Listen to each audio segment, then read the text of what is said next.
All right.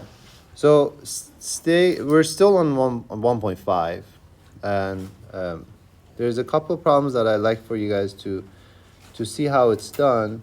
And the first one is to solve 2x is equal 1 minus square root of 2 minus x.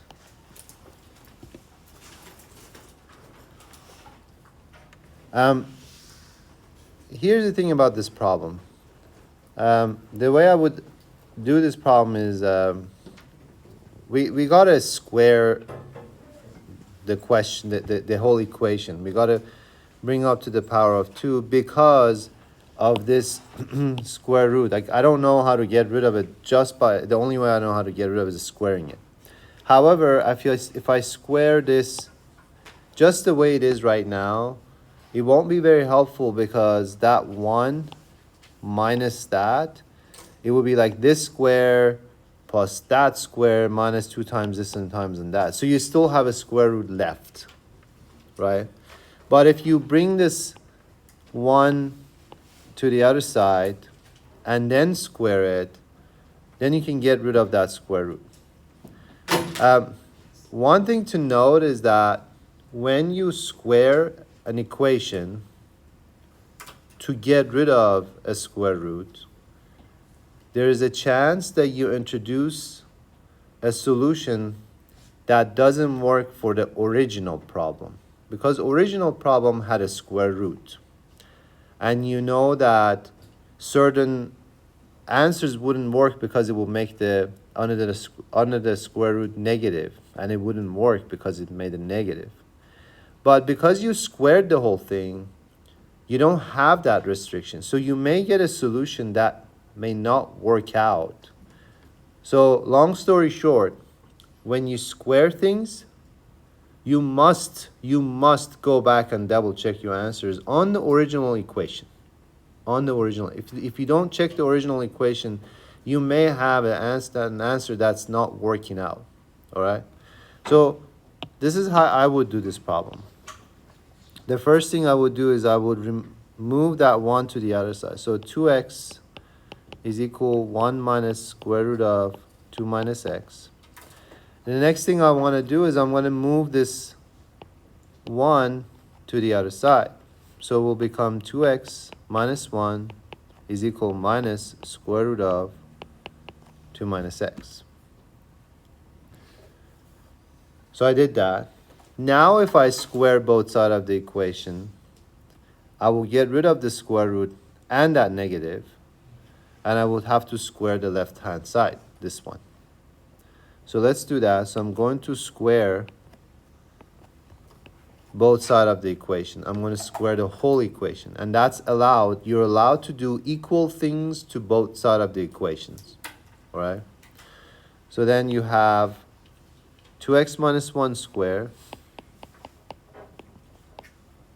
is equal, what is the square root of 2 minus x? It's just 2 minus x. What about that negative? Goes away because it's negative times itself. It goes away. So you have that. Now we can square both sides. So this one would be 4x squared and then minus 4x plus 1 is equal to minus x. So that's squaring this one, which is square this, square that, minus 2 times this times that, which is negative 4x. Now we can bring everything to one side. So we have 4x squared. You see you have negative 4x. If I bring that negative x to the other side, will become plus x. So that will become negative 3x plus 1 is equal to 0. Just for the sake of like redoing the quadratic formula, remember last class we derived it? So let's just use that. So that's your A, that's your B, that's your C. So x is what? Negative b plus minus square root of b squared negative 4ac over 2a. So x is equal negative b, yes. For what happened to the 2? This one? Yeah. So you minus it to the lower side? You know, you caught me. I made a mistake. I didn't apply this. That should be, that 2 needs to come to the other side. So it becomes -1. Thank you for catching that. So this has to be -1. I totally forgot to operate the 2. So it becomes to the left side, becomes -2. So that's 1 minus 2, so that's -1. Thank you. And so we still want to use the same equation. So negative b, that's 3 plus minus square root of b squared, which is 9, minus 4 times a, which is 4 times c, which is -1, over 2a, which is 8. So x is equal 3 plus minus, that's 16 plus 9 is 25. Root of 25 is 5. So that's 3 plus minus 5 over 8. So one answer is 3 plus 5 over 8, which is just 1. And then one answer is -2 over 8, which is -1/4.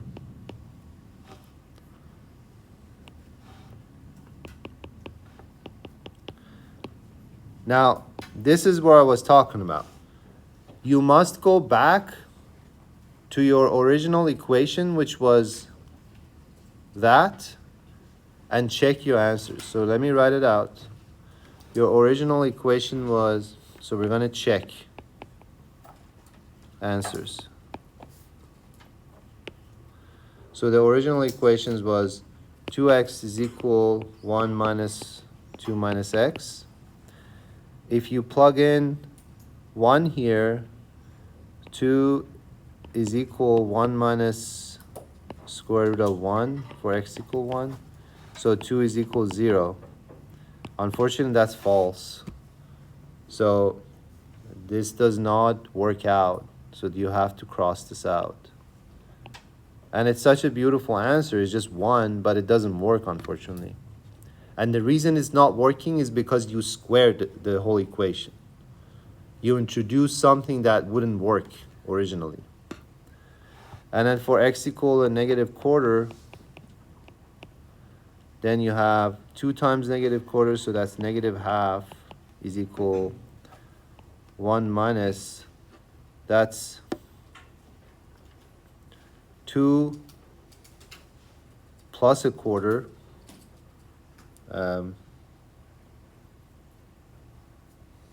So that's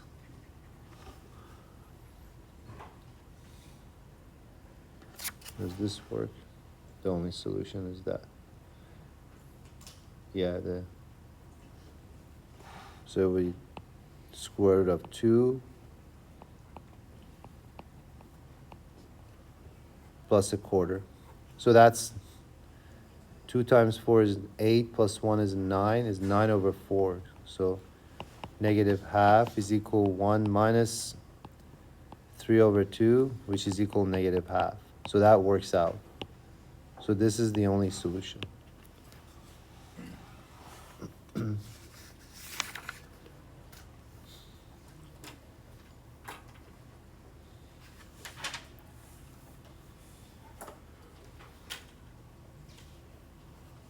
Question?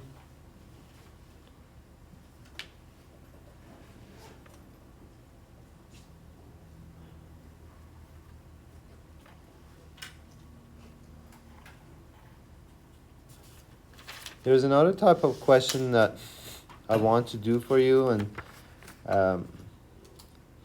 it uses substitution, which I think is quite handy to have. Maybe I'll do a couple of those.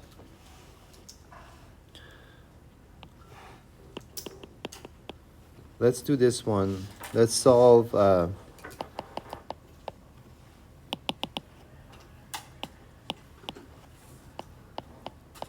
solve x to the power of a third plus x to the power of a sixth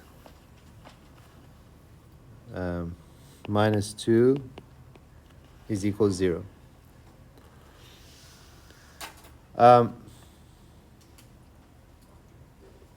How many of you see this as a quadratic problem?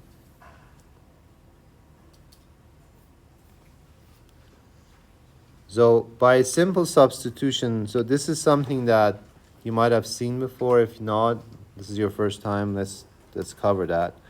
So you can see this is x to the power of 6 and this is x to the power of a third. If you make x to the power of 6 to the power of 2, you actually get x to the power of third. So that's why there is a quadratic hidden here, like something square plus itself minus 2 is equal to 0.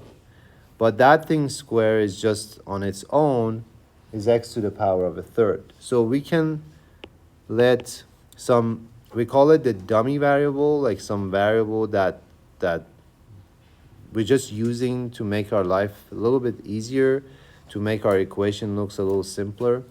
So let w to be x to the power of a sixth. Wouldn't it be x to the power of 1/3? Because that squared would be 1/6. Or am I wrong? If you put x to the power of a third, then x to the power of 1/6 would be the square root of w. And that would make it a little bit more difficult. You can do that, but it may not be as easy as this one. Okay, thank you. So if you put an x to the power of 1/6, what is w square? Is x to the power of 6 square? And you know you just multiply them out, right? So that's x to the power of a third. And you can see that's your w square and that's your w. So you can rewrite this as w square plus w minus 2 is equal to 0. And that's what we're solving. So then this can be factored out.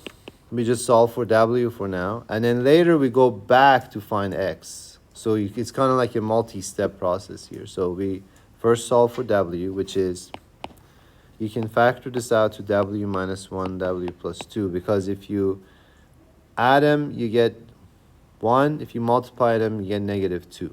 So it's a good factorization here. So then we have w is equal 1 and w is equal minus 2.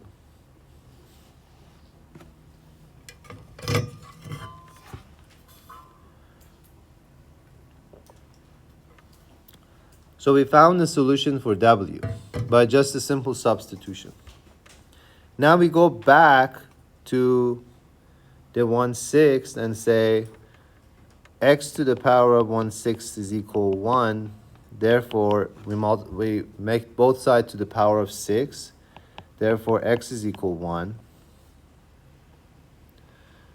And then the other one is that x to the power of 1/6 is equal minus 2.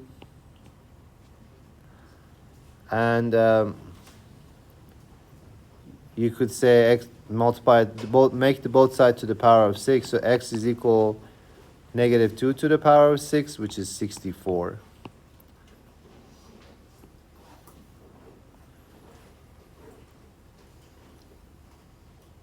But if you put 1 into the system, so now we're going to have to check our solution. So we're going to check our solution. Check this, x to the power of a third plus x to the power of 6 minus 2 is equal 0.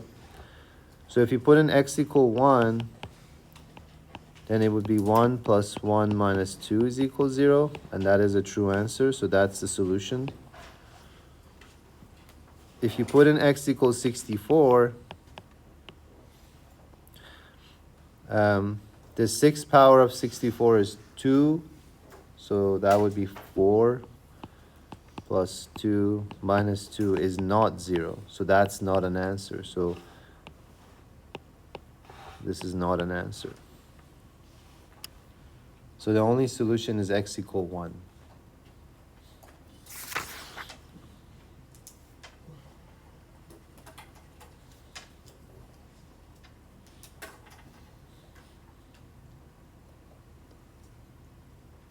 Question?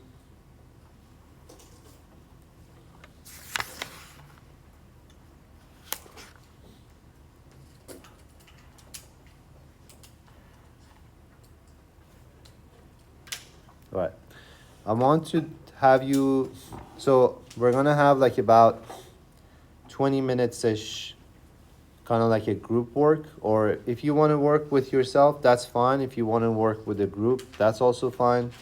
If you want to work on a board, that's also fine. If you want to just walk around the room and joke around, that's also fine. But it would be nice to try these on your own or in a group set so that you practice these type of problems, because it will show up in your test. And your test is coming up in 2 weeks, so essentially it would be all reviews. But let's see. So solve the following. Solve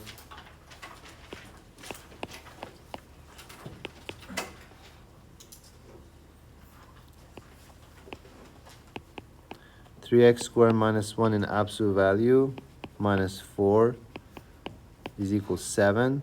We did one example of these last time, so just make sure you can do those. 2, x over x plus 1 square minus 6 times x over x plus 1 plus 8 equals 0. So the first one, you have to take all the constants to one side, remove the absolute value, stick it plus minus. That's the help for the first one. For the second one, I would do a substitution. So like w is equal x over x plus 1. So you have w squared minus 6w plus 8 equals 0. So then you solve that and then go back and solve for x. Let me give you one more, number 3.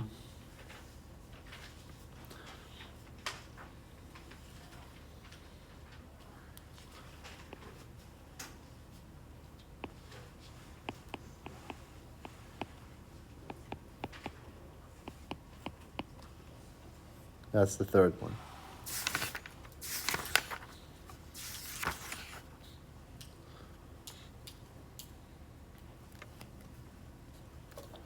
So please try these. However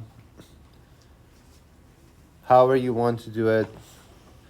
And then, so let's do the first one. Again, we have an absolute value here. And then we have the two constants. Before I can remove the absolute value and do the plus minus thing, I gotta make sure that everything is on the right side, all the constants, all the numbers. So on one side, you just have one single absolute value. Then you can remove it and replace the plus minus for it. Otherwise, you won't be able to do that. So then that means we're gonna have 3x squared minus 1 is equal 11, because negative 4 goes to the other side, becomes plus 4. So that's 4 plus 7, which is 11. Now I can go ahead and remove the absolute value. So in a sense, you can say there's arrows here because it means it gives that the next step. So then 3x squared minus 1 is equal plus minus 11, which means I can bring 1 to the other side. So we get 3x squared is equal plus minus 1 plus minus 11 plus 1. So essentially you have two answers here. So one is 11 plus 1, which is 12. And then minus 11 plus 1, which is minus 10. Now, immediately, I would ignore the negative 10. Why is that? Because you have 3x squared equals negative 10. So that does not have a real value solution. Next section, when we talk about complex numbers, we could go from there, see if that matches. But here we only are seeking real number values, so that will get eliminated. So that means x squared is equal 12 12 divided by 3, which is 4. So then that means x is equal, so x squared is equal 4, right? So that means you have to square both sides. What do you get if you take the square root of this? And because if you square 2, you get 4. If you square negative 2, you also get 4. However, let's go back and check it. If you put 2 here, you see that's 4, that's 12, minus 1, that's 11, that's minus 7, that's minus 4, minus 7. If you put minus 2, you square it, again is like 12, minus 1 is 11, minus 4. So both of those work out. So those are the two answers for this problem.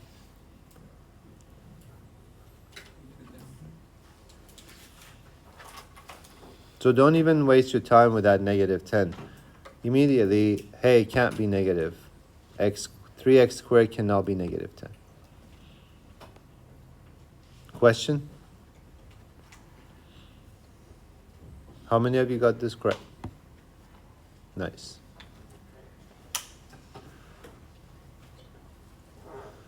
All right, next one.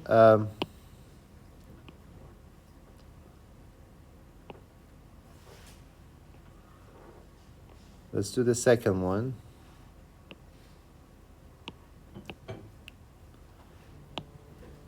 So we're going to solve that.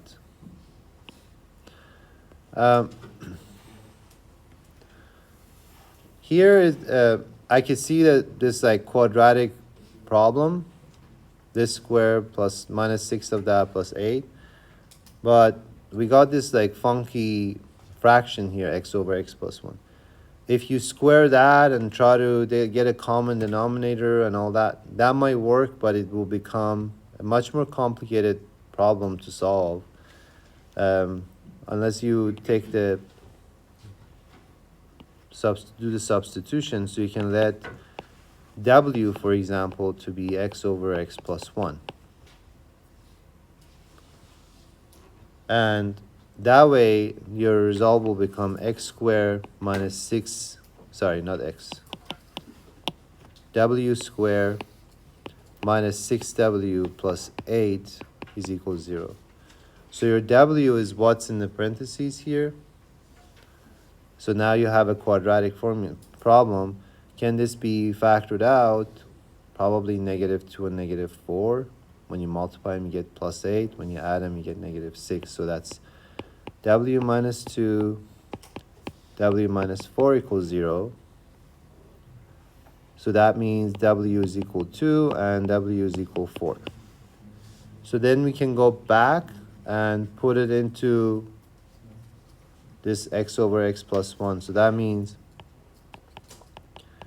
x over x plus 1 is equal to, and x over x plus 1 is equal 4. Before I continue, there's one point we cannot have as a solution, and that's immediately you can see that from the beginning. X cannot be equal 1. Sorry, negative 1. Do you agree with that? Because it would just make the denominator 0 right away. But let's move forward with these two. We can say that from here, you could do a cross product. So then x times 1 is equal to 2x plus 2, because that 2 gets multiplied both of them. So then negative x is equal to, so x is equal minus 2. That's one solution. And then to do the cross product of these two, you get x is equal 4x plus 4. So then you bring it to the other side, so negative 3x is equal 4, so x is equal negative 4 over 3.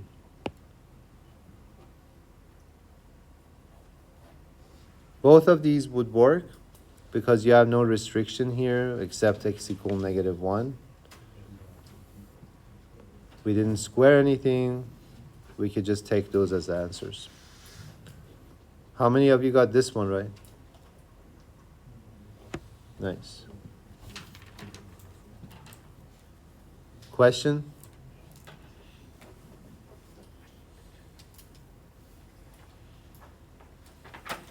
All right. Let's do the last one.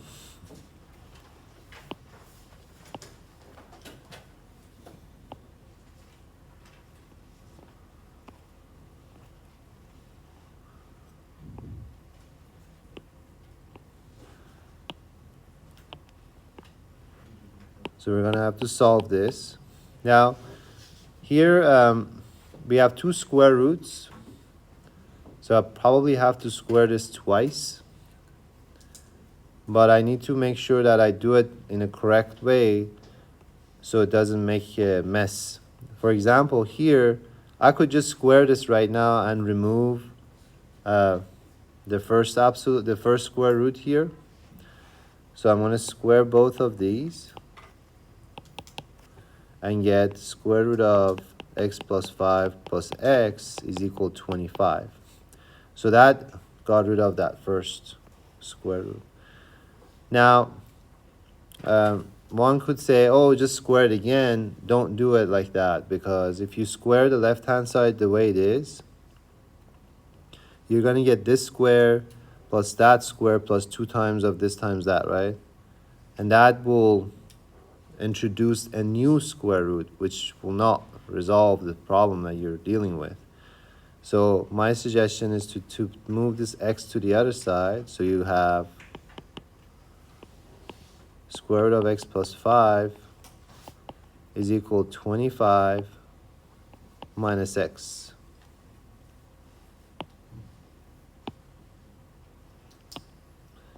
Now if I square this, I would have a much better situation. So then I would have, I'm going to square this again.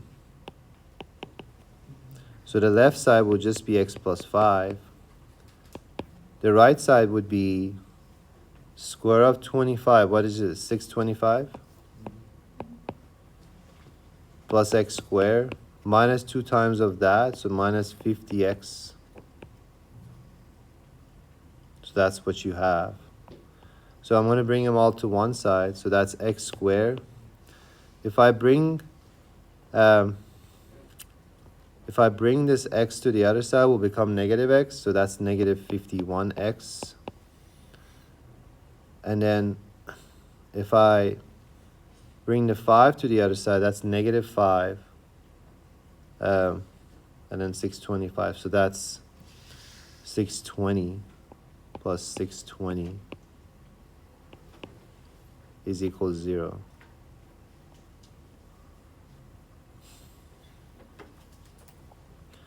Does this factor anyone? What are the factors? Factors are x minus 31 and then x minus 20. 20? So if you add them, you get negative 51. If you multiply them, you get 620. That's equal to 0. So x is equal to 31 and x is equal to 20. Now I definitely need to check these two because I squared this twice with the original problem.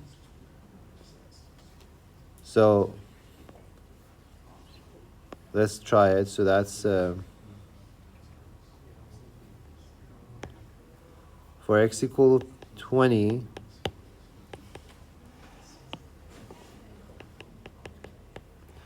then we have, you see, 20 plus 5 is 25, square root of that is 5.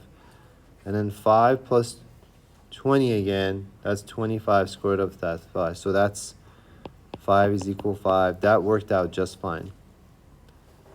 If x is equal 31, 31 plus 5 is 36. Square root of 36 is 6. 6 plus 31 is 37. Square root of 37 is not 5. So that's a no-no. So the only answer is x equal 20.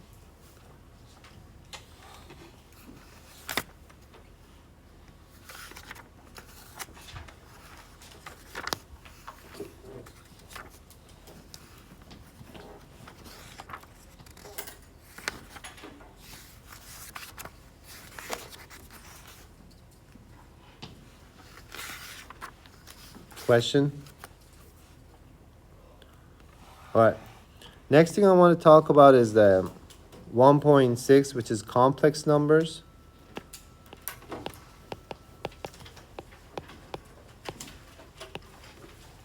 So the reason we call it complex is because it's a combination of two types of numbers. Therefore, it's complex numbers. It's a combination of real and imaginary. So when you combine these two, we call that a complex number. So a complex number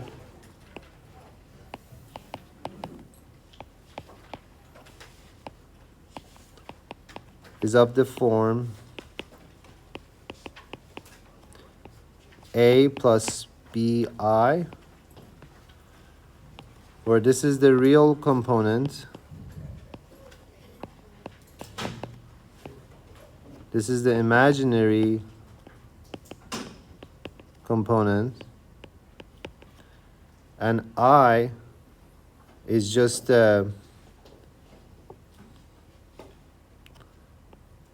I squared is equal minus 1. That's kind of like the definition of what I is. It brings up the imaginary part of it. So then,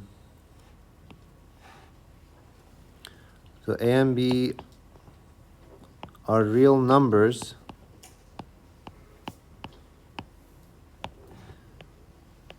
I square is -1, or square root of I is also -1. Sometimes they show it that way.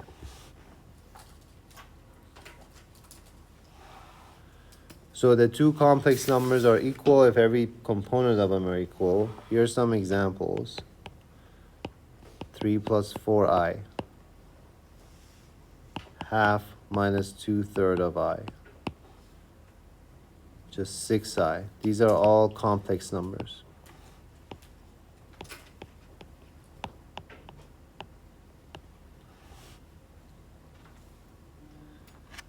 So really the main reason we actually talk about complex numbers are, remember when we were solving the quadratic formula, you had that square root of b squared minus 4ac.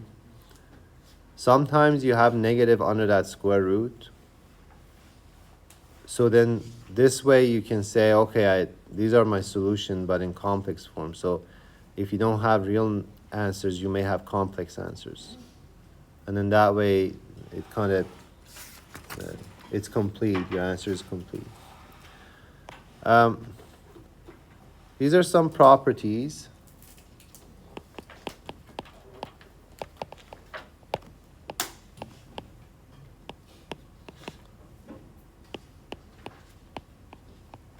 Properties of complex numbers. So you can add, so you can add two complex numbers, so a plus bi plus c plus di. That's equal a plus c, and then you add the complex parts plus b plus d times I. So the real parts get added to each other, the imaginary parts get added to each other. Same thing with subtraction, a plus bi minus c plus di. That's a minus c, that's the real component part, subtracting, plus b minus d by I.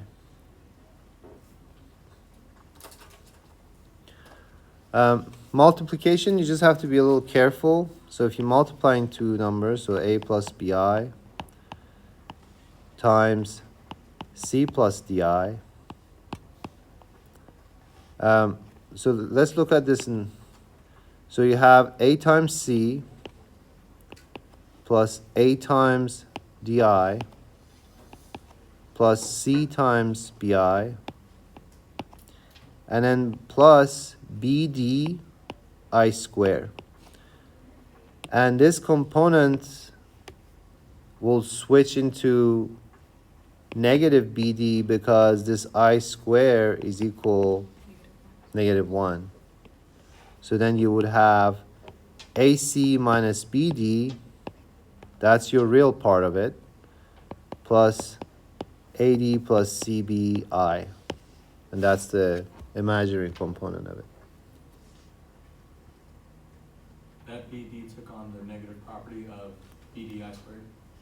Yeah, this one, because of the I square is equal minus 1 by definition.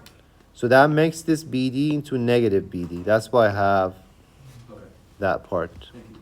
of course.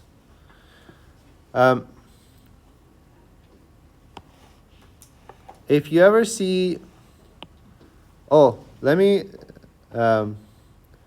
also talk about complex conjugate. Complex conjugate.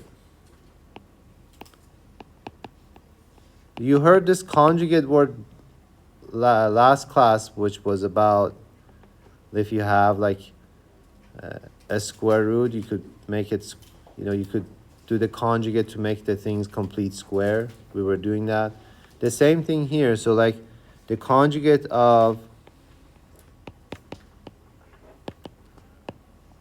A plus BI is A minus BI.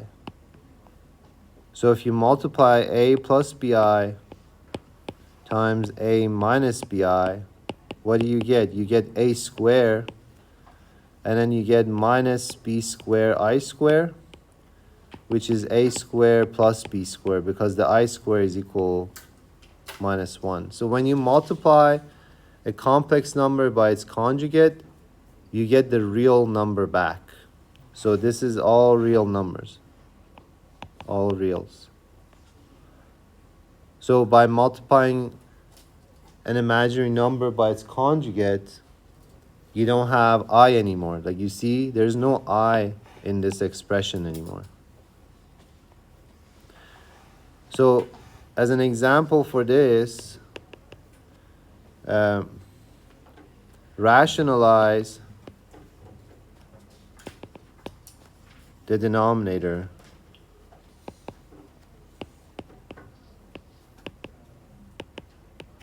and let's say you have 3 plus 5i divided by 1 minus 2i.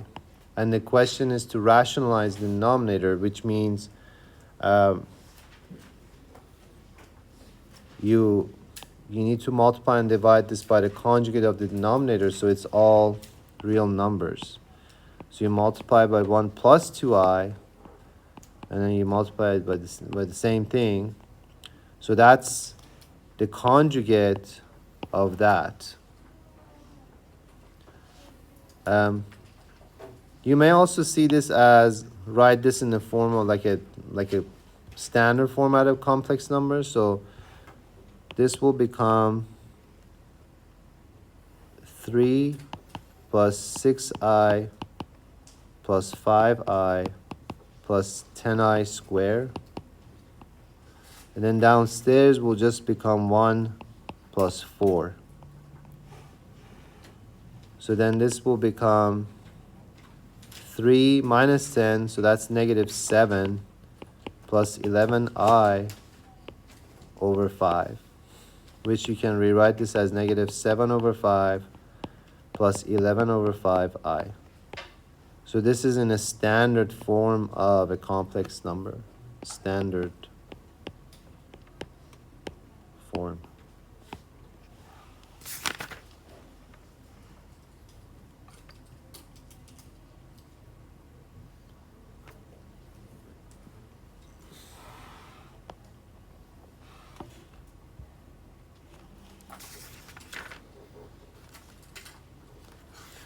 So if you ever see anything like,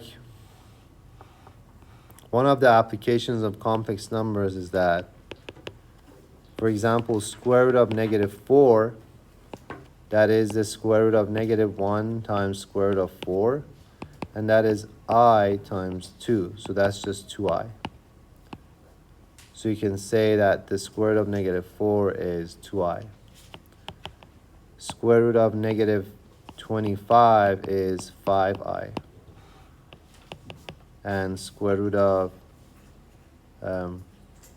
negative 9 is 3i. So it's just that negative in under the square root will just give you the I.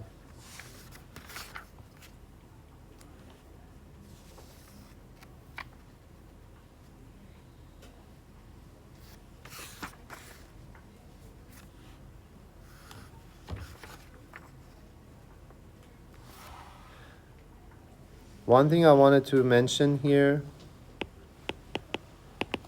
conjugate of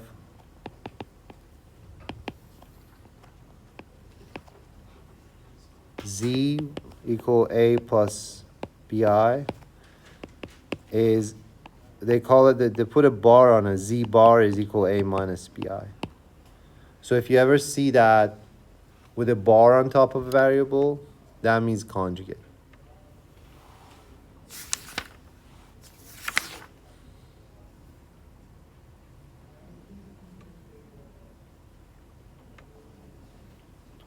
Yes.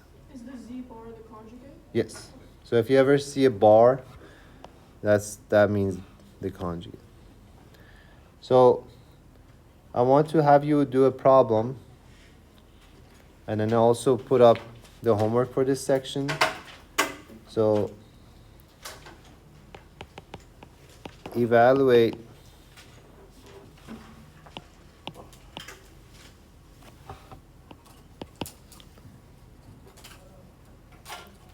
in the form a plus bi, or standard form. First one is 2 minus I over 1 minus 3i. Second one is 4 plus 6i over 3i.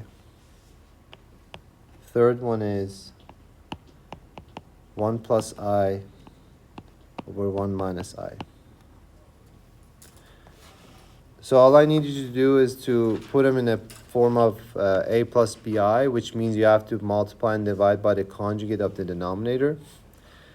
For the last one, you may just have to get a common denominator first to figure out what you're dealing with, and then go from there, because they're the conjugate of each other anyways.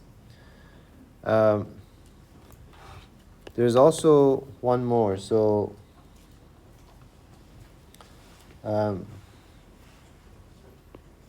I to the power of 3,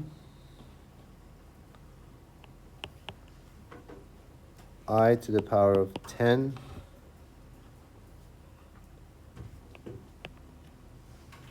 I to the power of 1000. So I want you to also write these in a form of a plus bi. The last three problems, let me just give you a little hint.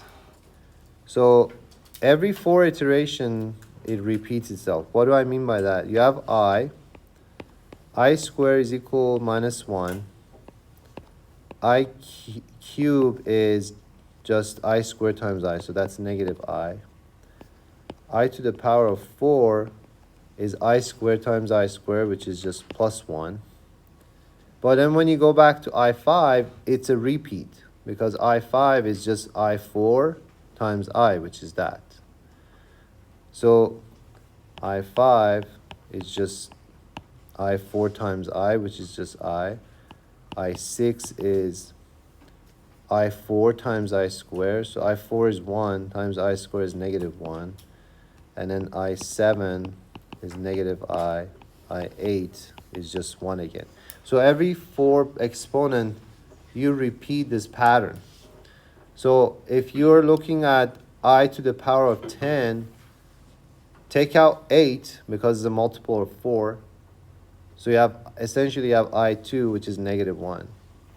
If you have I to the power of 1000, you can divide by 4 and find the remainder, and then, which is essentially going to be 4 times 250.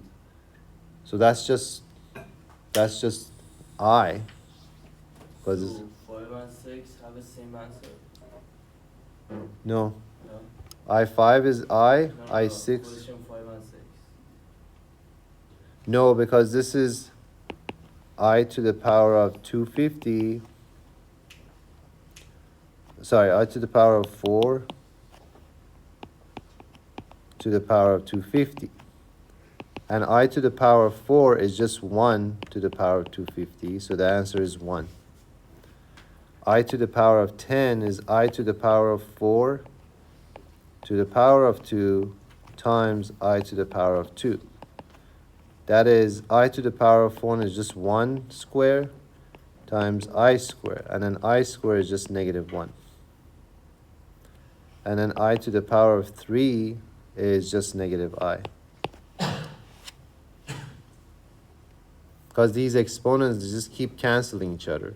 So you just have to know that pattern. But anyway, just do the first 3 problems then. And then I'm going to write the homework problems for this. After this, if you finish, I'm not going to teach anything new today. So work on these. If you finish, you can go. I'm going to be here to answer questions. So you can hang out here, ask a question. If everyone is done, then I'll leave. But let me write down the homework problem quickly. Yeah, I'll do it here.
We're gonna skip 1.7. Next class, I'm gonna meet. We're gonna start with 1.8, which is inequalities.